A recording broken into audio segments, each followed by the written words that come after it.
the podcast form has this incredible capability, which is it can communicate huge, incredibly in-depth narratives in incredibly compelling ways. And that's very different than what we've been dealing with in terms of media before. You know, you had to read like a really long-term article in a magazine or a book. It had to be a whole book to give you a long-form narrative that was easily accessible.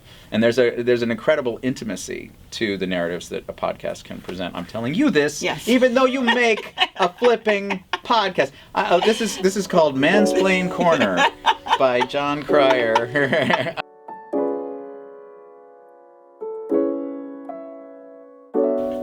We're going to start actually by asking you what your first car was. My first car. I had a very unusual first car. I did not have a junker that, as a teenager, because I didn't know how. I grew up in New York City. I was going to say, yeah. So you didn't need a car. In fact, a car was an enormous pain in the ass. My first car was when I was fully 24 years old. I had been working for a couple of years. Was doing a movie. And in the movie, the picture car was a Maserati. And I said, hey, could I buy this Maserati no way. When you're done? And so I got a really good price on a Maserati, which was very exciting. So my first car was a Maserati, which is a really unusual experience for most people. The great thing I learned early is Maseratis fall the fuck apart. Which, please forgive me, Maserati. I hope your quality control problems are a thing of the past. This was back in the 80s. I'm sure they're marvelous, marvelous cars now. I don't want a lawsuit. But back then, they fell the fuck apart. And I remember at one point, I swear this happened. I swear. I took it in to get serviced. A guy looked under the hood. He took something out, closed the hood, and said, "You're good to go." I was like, cars don't have appendixes. You can't take something out and just not put it back. Yeah. You have to put back something that works. Right. That's how they fix them. They help them to fall apart. Exactly. Yeah. They just take them apart slowly. It's not service. They're just slowly disassembling your car. Kill it. So at any rate, I had that only for a couple of years, and then I sold it. It was not my You were zooming my favorite. around in that. Yes, but I looked cool. You looked it was a cool. nice looking car. And that's the difference between getting your first car when you're a teenager and you're broke, and getting your first car when you're, when you've started your career and you're a different person. Russell Simmons is a friend of mine, and his first car was a Bentley. Oh, there you go. Yeah, because he grew up in New York, and he moved here. He had never driven, and so he bought a Bentley. Yeah, why not? Why not? It is. New Yorkers. We're just not a car culture. We're just not. I remember actually the first rental car I actually had a minor fender bender with the first within an hour of getting it. No. So it was a good thing that I didn't have a car for many years. That was you weren't the best driver then. Exactly. I was driving at 12. Yeah. Real. See, it's a different thing. Yeah. It's totally different thing. Mm-hmm. Well, he grew up in the South. In the South. Also, no acquaintance with guns or hunting. Did you have that in the South? I had lots of acquaintances with it, not a lot of experience with it. Got it. Lots of friends who were into it. But just culturally, it's just a part of the culture. Absolutely. People take their kids hunting. It's just It's so different. you have that day-to-day comfort with it that I will never have. Right. Yeah, just back in the 80s, a Maserati, you said you got a really good price on it. Do you feel comfortable telling us what that might have been? I'm just curious. I don't remember the price. As one knows, the second you drive it off the lot, it depreciates. Yeah. And we had to buy a picture car for this movie that I was a part of, and so that had to get lopped off. Yeah. And I was buying it used. Right. So that made me feel like that my Maserati purchase was actually a sensible purchase. Yes. I'm being sensible, Mom. That's right. I'm buying it used. Yeah. So. All right. So I'm Laura Cathcart-Robbins. This is The Only One in the Room, but I am never the only one in this room because, as usual, I'm joined by my producer, co-host, and boyfriend, Scott Slaughter, who I call Hun. He's here as well. Hi, honey. Hi, honey. Mm-hmm. We are so excited to have Jon Cryer here with us. I know, I can't believe finally we got John to come and sit down with us. Let's say finally, you're going to make him feel bad.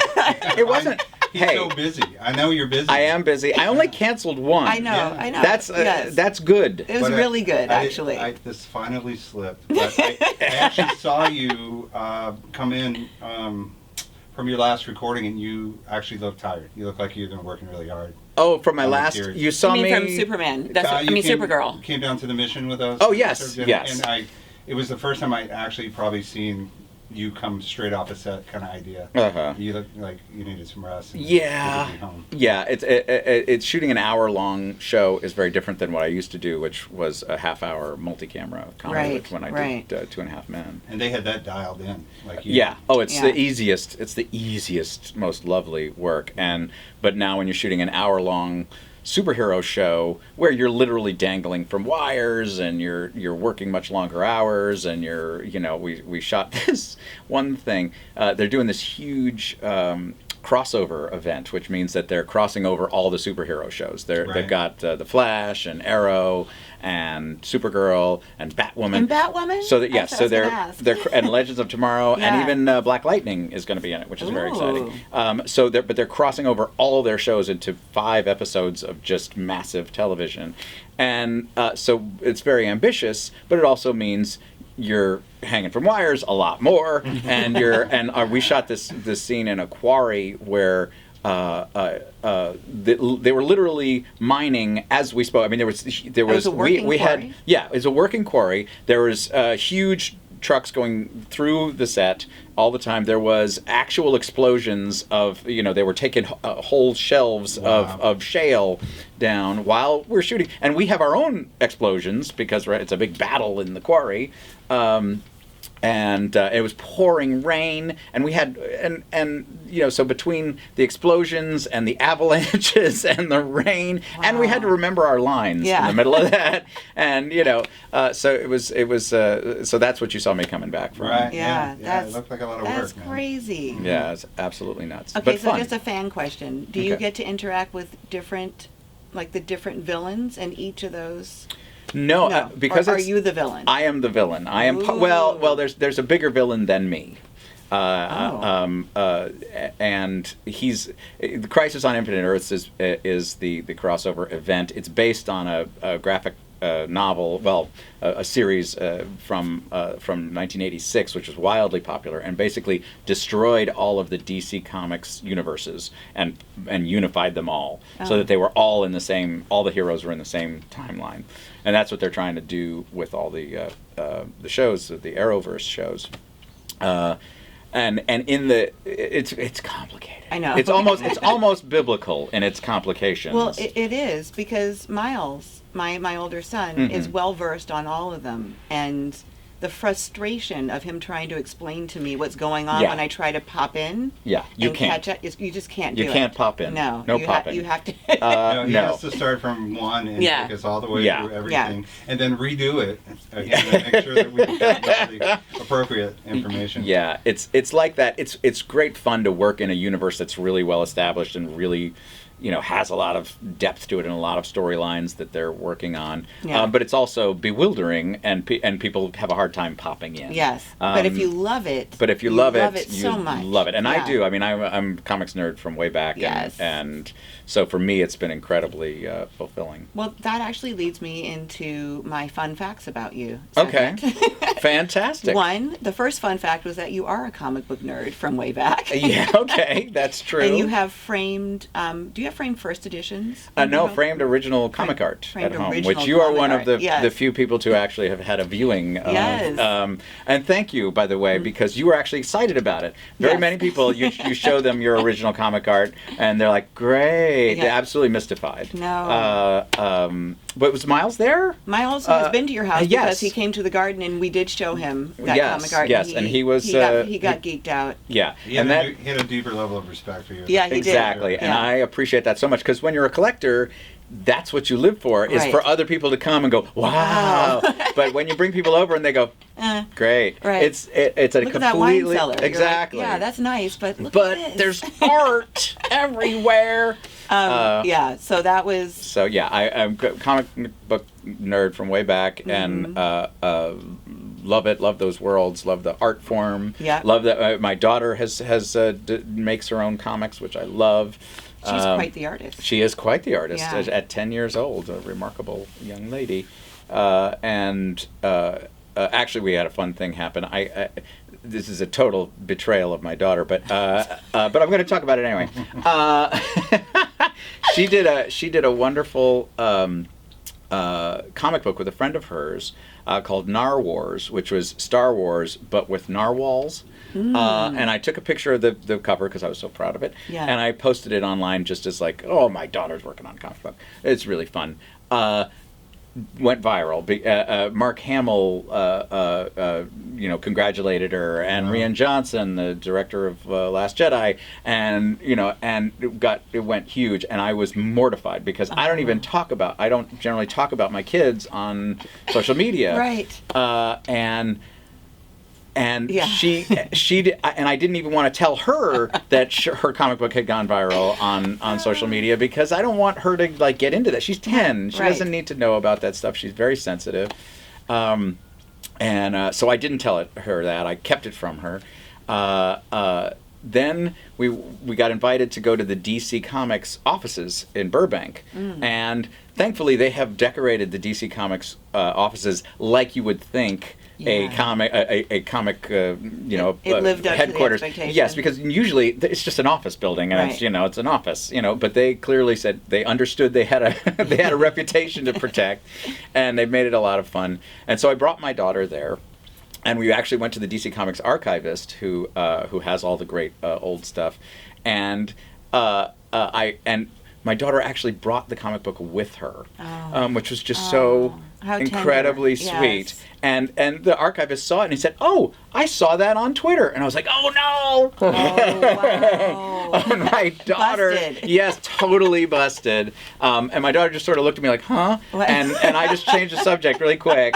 And was able to divert her attention. This is good parenting advice from yes. Jon Cryer. But at any rate, I love the lore. I love the comics. That's great. And so being a part of it, it has been a great thing for me. You were also on the cover of Jet magazine. Yes. Which, for anyone who doesn't know what Jet magazine is, it's from Johnson. Is it Johnson and Johnson? No, it's not Johnson. No, I don't. It's a different Johnson, probably. No, it's Johnson Publishing. Yes. And they do Ebony magazine. Yes. And then Jet is a weekly magazine for the black community, usually graced. The people on their cover are also black. Are not usually Jon as Cryer. white as me. I am the whitest of white people. And you were on the cover with Dwayne Martin. Yes, And Vivica Fox. Vivica Fox, yeah, yes. Yeah. All of you very young and beautiful. Yes. Honey, you were also in Jet magazine. Yeah, that's what I'm She talking was, about. Yeah, we have a picture at home. So, Okay, that was, yes, I was the Jet Beauty of the Week once. Nice! Oh my God! Oh, that's wonderful. I gotta Please see don't look that. that I was not the beauty of the week, just so you know. Yeah, but you were on the cover. But I was on the cover, which was a genuine thrill. Yeah. I was doing a show with Dwayne Martin and Vivica Fox called Getting Personal for the Fox Network, and it was fascinating because it had two black leads. And a mixed cast. The rest of the cast was mixed, and it was interesting because it did make me realize how much how much racial classification happens in television. As a white person, you grow up immersed in basically white culture, and so you don't see it that way. You just see it. Oh no, that's just normal. That's just people. And then there was quote unquote white shows and black shows,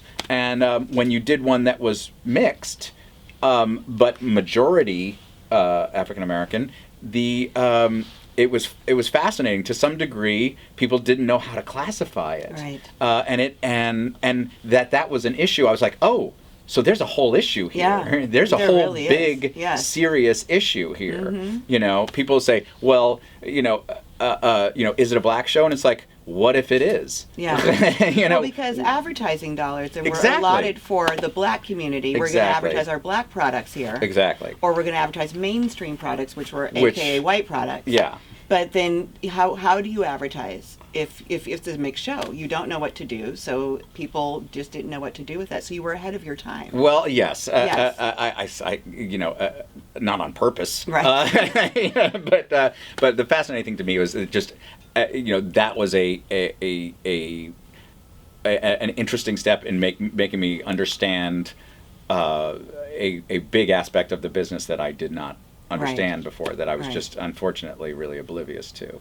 And embarrassed to say that I was, but Well, but but then you found out, and your awareness is you can't unknow that now. yes, Right. yes. And I think So I'm grateful that for that. embarrassment part is what everybody goes through, admitting that Yeah. what they don't understand. And Yep. I think that's big part of the problem Mhm. in owning the situation as it sits. So. I have not introduced you yet. Oh. So I'm going to do Yes. that really quick. You probably Right. should. I mean, I don't know how much of an introduction you need. I think everybody knows who you are, but I'm just Everybody knows. Yeah, everybody. Everybody. knows who Jon Cryer is. But if you don't know, Jon Cryer is an Emmy-winning actor, screenwriter, director, producer, and podcast host. That's one of the parts I added. Thank you. He is best known as Ducky from John Hughes' Pretty in Pink, as Alan Harper on the CBS show 2.5 Men. Currently, you can see John on CW's Supergirl as supervillain Lex Luthor, and you could hear him. You can download his weekly addendum episodes of the true crime podcast Undisclosed, 2016 through 2018. Was that right? Yes. Yes. Okay. So, can you please finish this sentence for me? I was the only. Supervillain in the room who works to overturn wrongful convictions. So money right there. Yes, it's a very I have to say I'm not good at branding. Right. Because I've done so many completely different things that are in no way reflect on the other. I love doing sitcoms. It's being in comedy is a thrill, and I'm so glad that I got to do 2.5 Men for 12 years. I'm proud of a lot of the shows that I did that didn't last that long. But I also love being a villain, Yes. on Supergirl. And then, my life took this weird left turn, getting involved in wrongful convictions, and being, sensitized to the serious issues in the criminal justice system. Again, I don't know how much people want to hear that from Ducky. But I try to be sensitive. If you don't want to hear that, that's okay. That's fine. Well, I think it's fascinating. And, I told a few people that you were coming on the podcast, and they were all really excited. None of them knew this part of your life. They only knew you as the actor. So I think this is really going to be interesting for people who don't follow you on Twitter, basically. Because if you follow you on Twitter, then you know that you have these passions. I don't know that you ever tweet about acting. Well, sometimes. Very rarely. Yeah, very rarely. Now that you mention it, I've been dropping the ball in that area.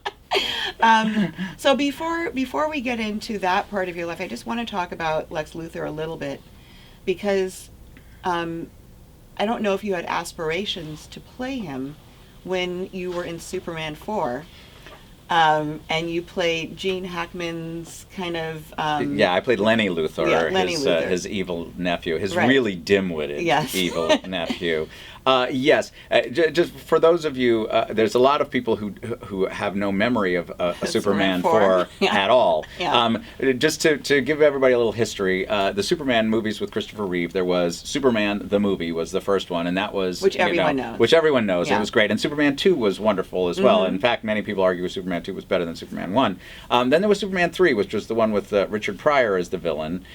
Gene Hackman was not in that one. Yeah. And that was, for a lot of people, they felt like the movies were starting to fall apart at that point. And so for a long time after Superman 3, that franchise was considered dead. Yes. But then the scrappy producers, Golan and Globus, who were famous for doing really cheesy movies like Delta Force with Chuck Norris, and they were these two absolutely bonkers producers. And if you ever get a chance, they did a movie musical, I believe called The Apple. That's like a weird 70s disco riff on Adam and Eve that you have got to see. There is it must be seen to be believed. I'll find it on YouTube for you guys. It's bonkers. And so on some level, I respect their willingness to take a risk, but they wanted to in an effort to become respectable. Yes. They decided, let's relaunch the Superman franchise with Christopher Reeve, and let's reassemble. Let's get Gene Hackman and Margot Kidder back, and Jackie Cooper even. Let's get all these wonderful people back together, legit. and let's do Superman 4, and it's going to be a story that Chris Reeve wrote. So we're very excited about that, and it is, so they really, they did that part right. The problem is they were kind of shady guys, so they ran out of money halfway through. So the movie's a mess because we basically couldn't finish it. And so to this day, it's a legendarily sort of disappointing part of that franchise because it's a mess. I mean, you will see it, and they had one shot of Christopher Reeve flying toward camera, and they just used it over and over and over because they only had one.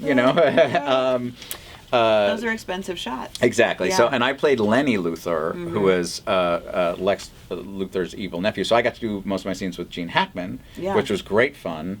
But no, at that time, to answer your question, after all of that, the question was, did I have any aspirations to playing Luthor? No, I did not. In a million years, I wouldn't have thought of myself as right to play Lex Luthor. And then a few years later, my ex-husband and his partner created Smallville. Yes. And Michael wonderful. Rosenbaum. Yes, is Lex Luthor. to my mind, Yes. the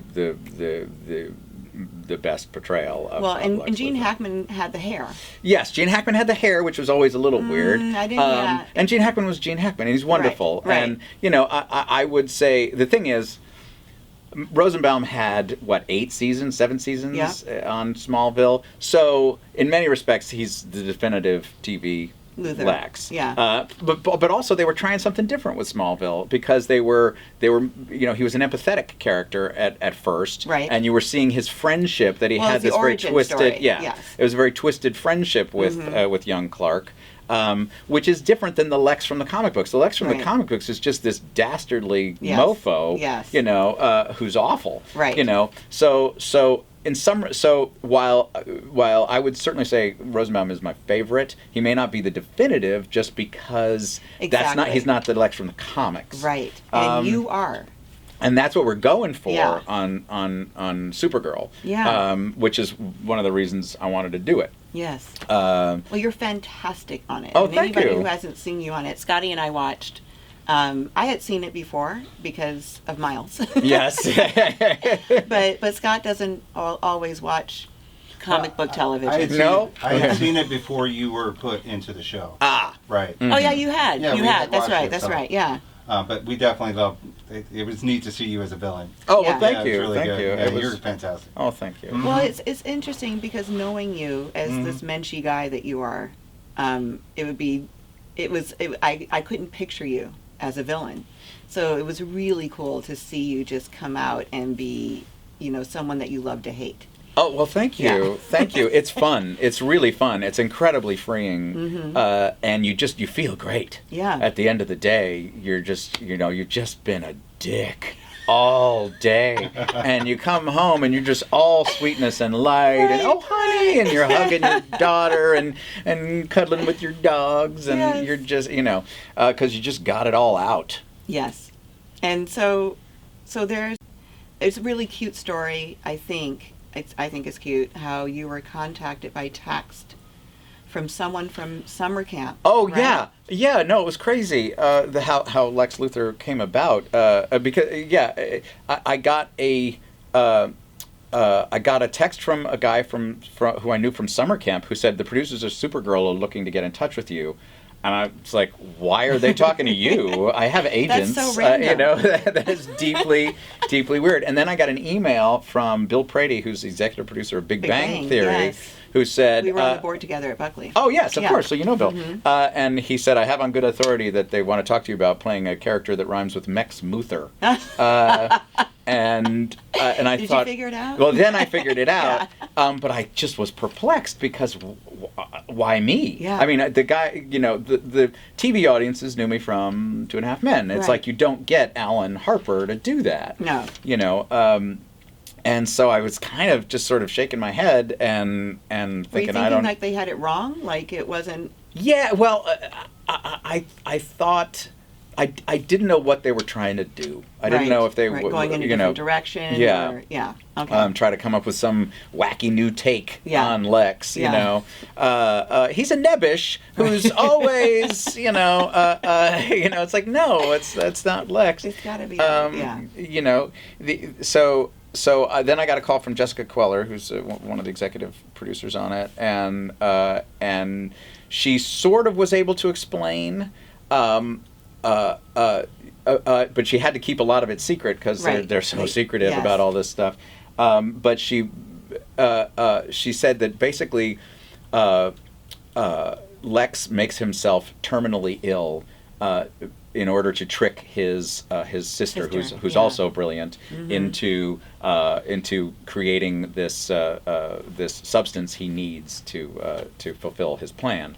And so what they were trying to do was get an actor who has baggage in a way whose baggage helps, because the idea is you're going to see him in his weakened state, sick, and you're not going to expect a lot from him, and then it's all going to turn around and he's going to be the worst Lex that's ever been on TV. Yeah. And I said, oh. Well, that sounds like fun. Mm-hmm. So I was, I thought about it for a minute just because I thought, well, again, I'm not good at branding, and it does matter in the business, and I thought, well, is this something that, will that people won't be able to accept from me? Right. Because that happens. Because that does happen. Yeah. And so I took it, and to some degree, my judgment was borne out because there was an internet kerfuffle quite a bit when I was announced. Of a lot of people, word. just a lot of people were not pleased about it and thought that it was a terrible mistake. Right. And how did that feel? That felt interestingly once I had been told what they wanted to do, and I totally got it, there was a fun sort of feeling like, bring it on. Like, okay, I've got something. Challenge. Exactly, Yeah. I've got something to prove. Great, I'm happy to prove it. To some degree, there's a thing in the business where actors want to be offer only. They don't want to have to audition for things. They want to get offered things. But to some degree, that's not great because auditioning for things is not just a one-way process. A lot of the time you audition for things and you realize, I'm not the guy who should be doing this. Right. That happens. And I've taken parts that I realized, you know what, I was not the best guy for this. And so, I couldn't audition for Lex Luthor, unfortunately, because they hadn't written the script yet. So that ended up being something I had to take without actually reading, but which is not something I generally do, by the way. I generally have to read something. Of course. Yeah. But they just didn't have anything. So, but at any rate, I on some level, seeing that the reaction was so negative at first was kind of fun for me because I knew in the depth of me I could do it. And it was supposed to be just 3 episodes, right? That you were going to be in because DC was loaning. Yes. Lex Luthor to that Supergirl. Basically. Yeah. Well, it wasn't so much DC was fine with it. Oh. It was actually Warner Brothers feature department. Oh, right. Because Yes. they have to make they have to differentiate themselves from the TV universe. Yes. And and they've got Superman and Batman. That's their big thing. Mm-hmm. And they wanted to keep Lex Luthor is the principal adversary Right. of Superman, and they wanted to keep something for a relaunch of Superman. Yes. But they said, okay, well, we'll let you have him for 3, and then he's got to die. Oh. And So you went in so I thinking went that in was it. thinking Yeah. that was it. But that was before I heard that they were doing Crisis on Infinite Earths in the next season. Yes. And it was also before I knew that it was going to work so well. Yes. So once we started shooting, and everybody felt really good about it, very quickly, I started dropping hints that I know you're doing Crisis next year. I'm around. You were digging it. I was digging it. Yeah. I was digging it, and working with that cast is great. They're all lovely, Mm-hmm. and in that whole universe is really fun. The Arrow and the Flash and it's and you alluded to this before, but it's a totally different type of shooting than what you did Yes. with 2.5 Men. Like being an hour. Well, 2.5 Men was multi-camera, Yes. half-hour sitcom, yeah. and live audience. Which is a your live tape audience, is, which yeah. is an incredible joy, but it's incredibly easy schedule. You know Yeah. exactly when you're shooting. You never go super late. You do. You basically rehearse all week. You shoot on Thursday for most of the day just to get some whatever you can't get in Like front of an coverage, audience. yeah. And then you go shoot it in front of an audience and you just have fun. Yeah. And it takes 3 hours, 4 hours, and then you're done. Mhm. And you go home and you You get and the script for the next week. Yes, exactly, Yeah. and it's just it's a great life.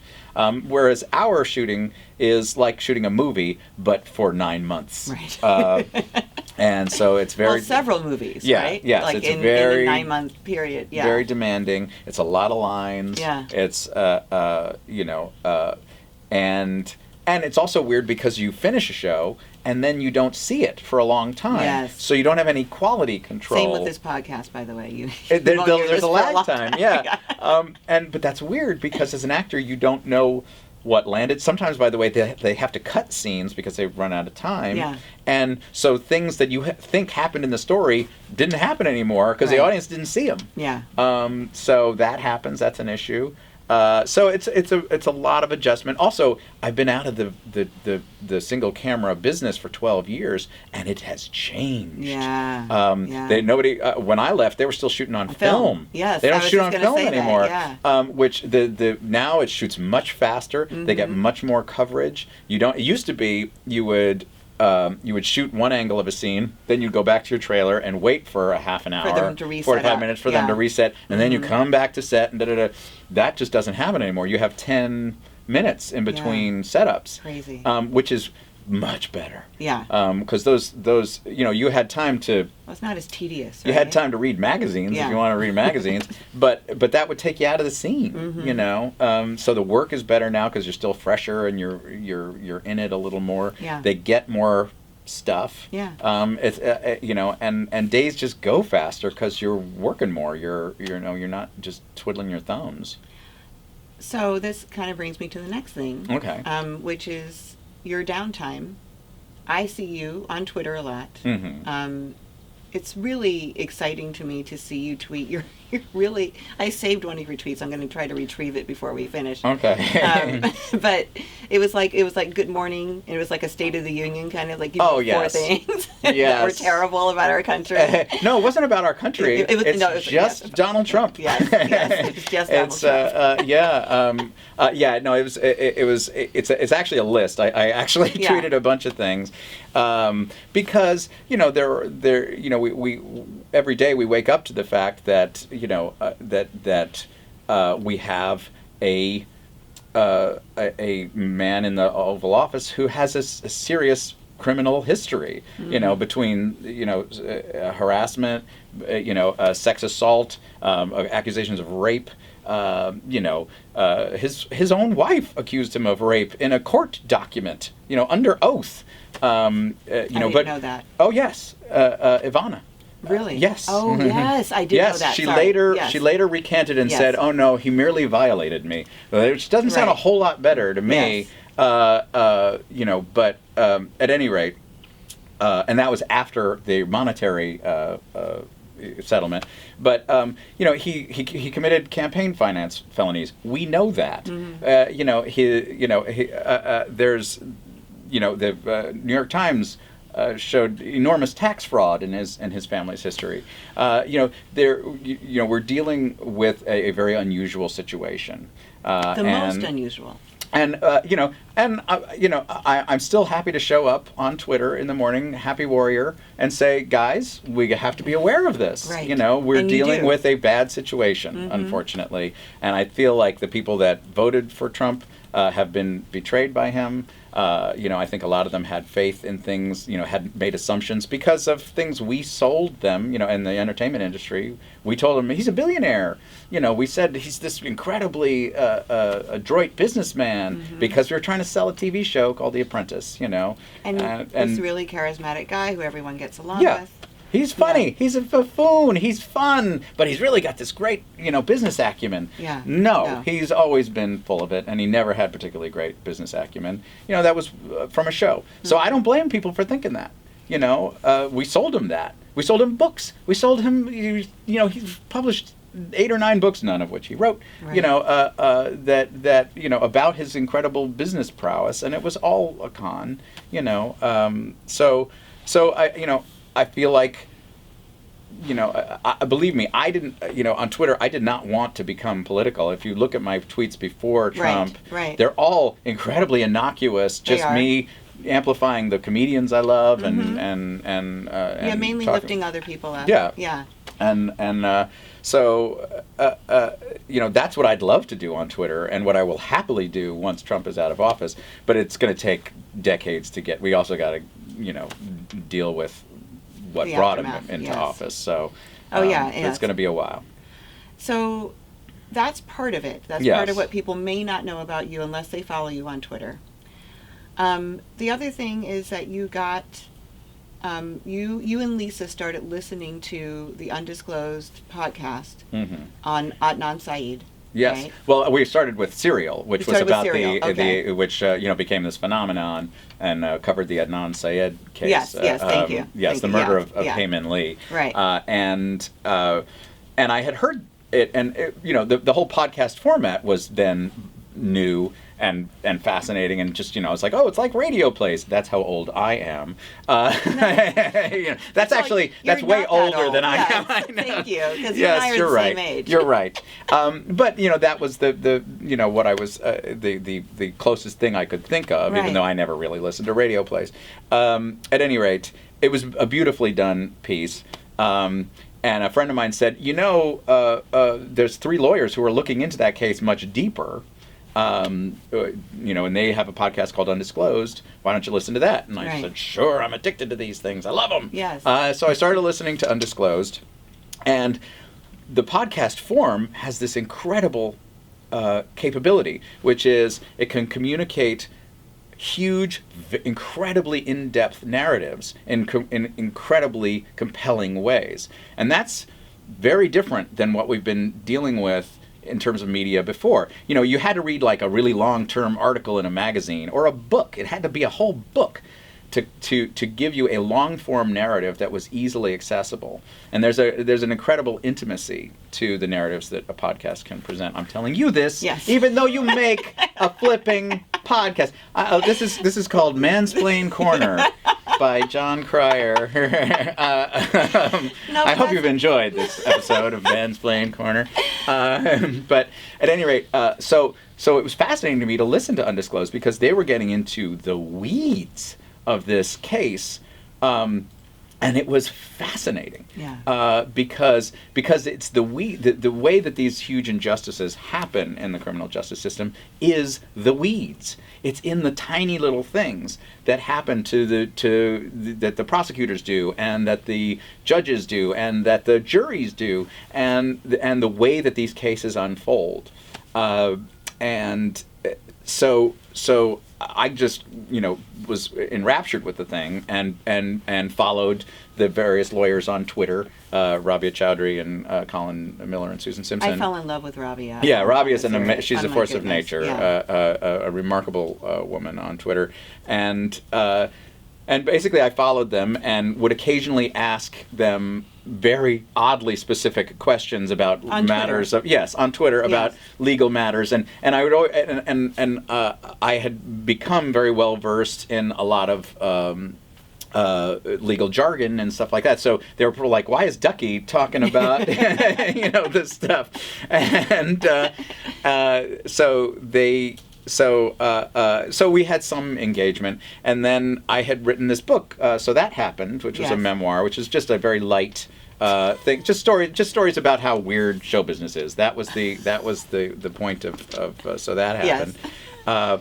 And at one point, Adnan's case was being considered by the appeals court, and the prosecutor did this douchebaggy move where he threw Rabia out of the courtroom, Yes. and consigned her to a Dunkin' Donuts across the street. Yes. And she was tweeting very angrily from the Dunkin' Donuts, and at that moment I DM'd her and said, "Hey, if you're bored and you need some time, you need some reading material, here's a copy of," and I sent her a PDF of So That Happened, so just Okay, to so wait. cheer her up a little bit. That's on the show, on the doc. Uh-huh. When she gets kicked out. Yes, And yes. then she goes into that. I didn't know that HBO was actually filming her as I was sending her that. That's crazy. So it's crazy. Yeah. Okay. There's a document called the Case Against Adnan Syed. Yes, on HBO. On HBO, yeah. that actually details a lot of this time. Mm-hmm. It does not treat me emailing her my book with any actual import, with the enormous import that it clearly deserved at that point. But basically, I think that inserted an idea in Rabia's head, and so a couple weeks later, I got a DM from Susan Simpson, who's also an incredible mind.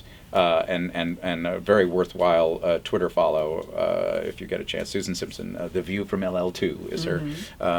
But at any rate, they said, "Hey, we want to do an addendum to our podcast where you talk about the podcast. Would you want to host it?" And I'm not a host. I'm not good at that. But I said, "Are you kidding?" Yes. Mostly because you don't get offered chances like that very often. So so I leapt in, and if you hear the first few, I'm terrible in the first few. I'm absolutely awful, but I get better. So it's worthwhile sticking around. But it is a real skill, as you know. Yeah. Well, I just want to say something about those because Okay. I heard you say that before, that you said you it sounded like you had an aneurysm or something. During the podcast, yes. So I listened. I had started listening with the later ones, and so I went back to listen to those first few, just to see what you were talking about. I only listened to 2 of the first few. But what I got caught up in was how, first of all, how much you knew. Like, you know a lot. You know a lot about the law. Like, you could cite cases, you cite precedents. Like, I got immersed in it. Yeah. And mostly because we in the media have completely misrepresented what actually happens in a courtroom. Right. It's because it's boring. Right. It's boring, and also there is a real gap between the information that needs to be presented. You realize the how crucial accurately communicating things is. Using proper grammar. Yes. Because because things get warped, perceptions get warped. Everybody in a courtroom is a human being. They all see things from their own particular area of perception. People also forget things and make mistakes, and it's a very human process. And unfortunately, in those cracks of perception and mistakes and huge biases, every the huge. There's a huge issue that in the justice system where it really just depends on what judge you get. It really does. Yeah. You might get what you feel is a fair hearing, or you might just have a judge who just is not in the mood. Right. Not trying to hear that. Exactly. Yeah. And so again, I don't know how to fix that area. But what the biggest issue that I saw was that juries were going in, and I've served on a jury twice, were going in with ideas of how these things unfolded that were based on the movies. Right. And that's just wrong. Yes. That is just not how these things are supposed to go. So I worked on Undisclosed sort of in an effort to bring that information to people, to make them understand that that's not it at all. And that people's lives hang in the balance here, Right. and we have to, the way you picture cops work is not how they work. The way you picture prosecutors working is not how they work. Right. And these are all human beings with with agendas and but who also make mistakes, and we have to go in with a completely reset idea of what is going to happen inside a jury room. Well, I can tell you that as a person of color in this country, seeing as the majority of death convictions, no, death Sentences, thank you, are for people of color. Yes. As more people of color are incarcerated than anyone else. I am so appreciative. I was so appreciative when I understood what you were doing. And I didn't feel like you were taking any particular side. I really felt like you were just trying to shine a light so that it was understood what the process was, and not to just accept any version of what you'd heard, but arm yourself with the facts. And sometimes when you're feeling particularly outraged about certain things, you voice that obviously, but I don't know, I just thought it was really is something that needed to be done that I wouldn't have expected you to do. Me too. I too am surprised. But what a wonderful surprise for me. Oh, well, Yes. Well, thank you. And I appreciate it. Well, I again, I didn't expect to take this opportunity, but when you're offered something that you care about. Also, by the way, it's been fascinating because I love cops. I love prosecutors. I don't really know judges, but I've also been shown a lot of really bad behavior on the part of both of them, and you have to, and one thing I find that's fascinating about Rabia, Susan, and Colin is that they clearly have faith in the system to some degree. Yeah. Despite what they see on a daily, but what they've made their business. Now, since the Adnan Syed case is proceeding, they have since gone on to work on other cases of wrongful convictions. And they don't, by the way, when they investigate these things, they don't assume it's a wrongful conviction. Right. They're just looking to see. You start investigating and see whether this person actually got a raw deal or not. Yeah.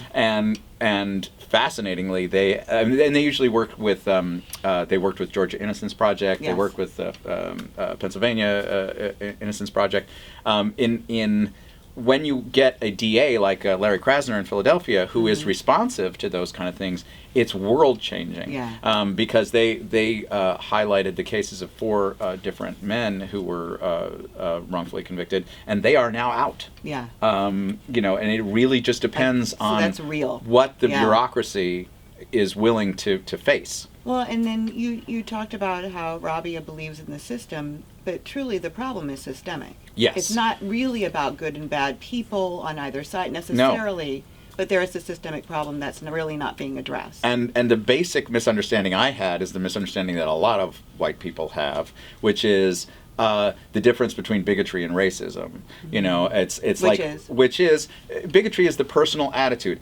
White people don't like being called racist when they don't feel like they have a personal attitude of racism.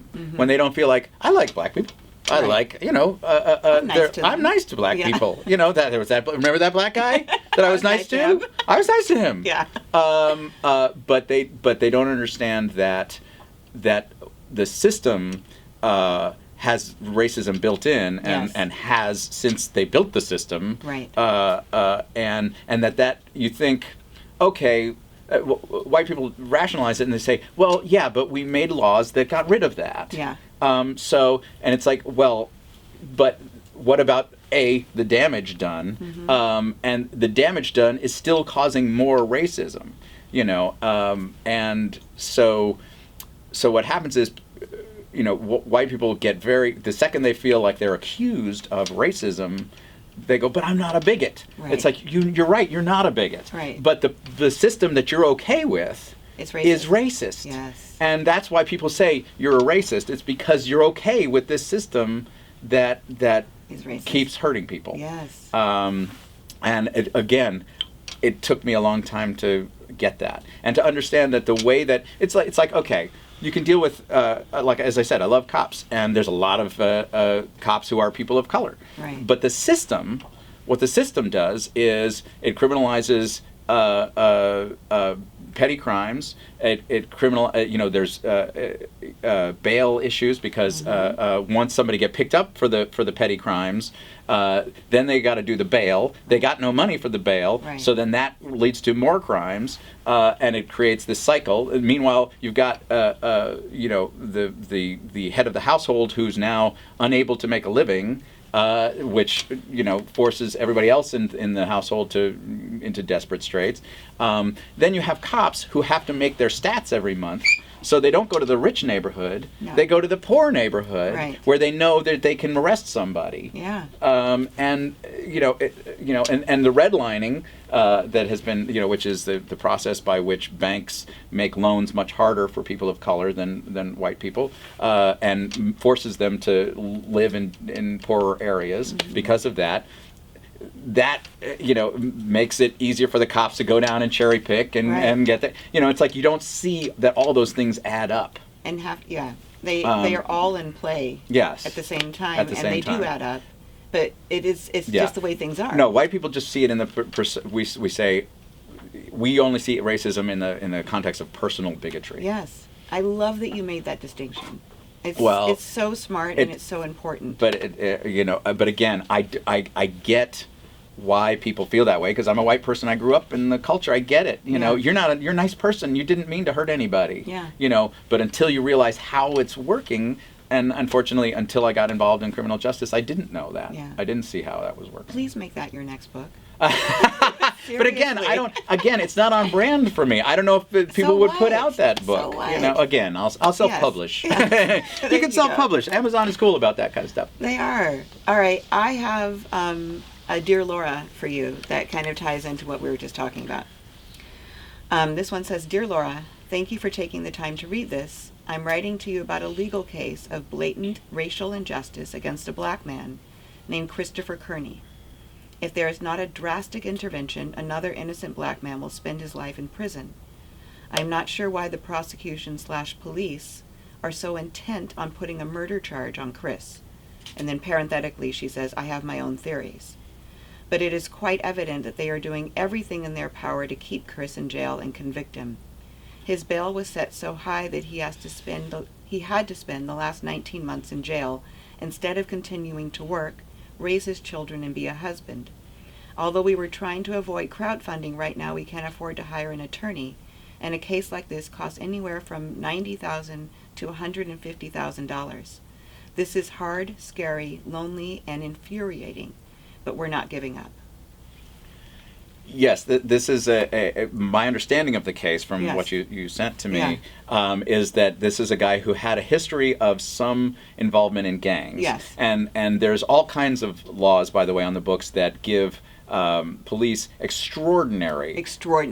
powers Leeway to deal with, yes. with gangs. Because of, again, we were gripped in fear in the 80s and 90s of the way that we thought gangs were propagating in our ghettos and in prisons. So we adopted all these very draconian laws to deal with them. But yes, what it appears now is his first trial ended in a mistrial. Is that correct? Yes. But he's still in jail, pending the second trial, pending whether the prosecutor will go ahead with a second case. Yes. In what sounds like a very shaky case to begin with. Right. The thing is, though, that's another thing, though, that the media has done a bad job presenting. We act like cases are slam dunks. They're never slam dunks. No. They're just not. So you can understand why a prosecutor would go forward at something that wasn't a slam dunk. Especially when it involves gangs, because again they're given extraordinary leeway in those situations. This is unusual because he hasn't yet been convicted. Right. Usually, like the undisclosed folks, go into it once there's been a wrongful conviction, he's just being held. He's just being held. Yeah. And that's another thing. As I said, we hold people. In that case, it's a murder. So a judge could certainly rationalize it. I'm saying I'm holding somebody because if they are released and commit another murder, I'm toast. Right. Yeah. But in the meantime, he's not getting any kind of a fair shake. Right. He's sitting in jail just waiting. Yeah. He has a doggy daycare business. Mm-hmm. Yes. He and his wife and their 2 kids, and And how how does his family survive in that situation? Right. Another huge issue that the justice system is dealing with is just delays. There's all kinds of laws on the books saying that people have to get dealt with within certain time frames, and they're just ignored. Isn't that in the Constitution? Well, yeah, there's a right to a speedy trial, but what speedy is, unfortunately, is the they didn't question. define that, huh? I mean, there was that recent case that went before the Supreme Court that thankfully the Supreme Court actually overturned, which was a bit of a surprise to me, of that guy who's had 6 mistrials. He's been in jail for 40 years. Oh. Curtis Flowers. Yes. The wonderful podcast about that. And I believe it's in the Dark is the podcast about it. There are 2 seasons of In the Dark that are both wonderful. But yeah, that was a case where he kept the DA kept disallowing black jurors from his jury. And it would go up to the appeals court, and they would say, "You're disallowing black jurors clearly here," and it would end in a mistrial. And they just kept him in prison, and he's been tried over and over and over, and it keeps ending in a mistrial because this DA keeps doing it, and the DA just got reelected again because nobody ran against him. It's a small town, and there just isn't a robust political establishment there, unfortunately. But thankfully, as I said, the Supreme Court actually did the right thing, which I was very thrilled about. And actually, today we're waiting for Adnan Syed's case was just submitted to the Supreme Court yesterday, and we'll hear on Monday whether they will grant cert, which means whether they will allow it to. The odds are against them granting cert, but. The appeals court in Maryland made an egregious ruling, a really awful ruling that actually would affect thousands of other cases if it's allowed to stand. So we're hoping that Supreme Court will see the merit in overturning it, because it's a ridiculous ruling. Do you believe he's innocent? Adnan Syed? Yes. Yeah, he's innocent. And do you think you know who did it? I don't. No, there was some very very suspicious things that were directed at another part of Haymon Lee's life. Some of those have been looked into further. Yeah.